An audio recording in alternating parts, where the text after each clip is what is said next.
Со документот што го потпишаа 3 од вкупно 4 регистрирани колективни управувачи со отпад од пакување во земјава, треба да се поттикне поголема вклученост на општините, министерствата и другите државни институции во целиот овој процес и да се продолжи со подобрувањето на инфраструктурата, односно да има поголем број на селективни контейнери за комунален отпад и специјализирани возила кои ќе ги обслужуваат. Колективните управувачи со отпад од пакување меморандумот ќе го достават до надлежните институции, пред се до Управата за животна средина и Државниот инспекторат при ресорното министерство, Царинската управа и Државната пазарна инспекција. Националните цели предвидуваат до 2020 година над 50% од масата на амбалажниот отпад да се рециклира или енергетски да се искористи.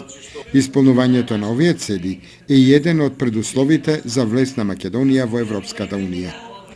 Во Македонија се создаваат околу 110.000 тони амбалажен отпад, а само околу 40 до 45% се пријавува кај колективни управувачи со отпад од страна на производителите.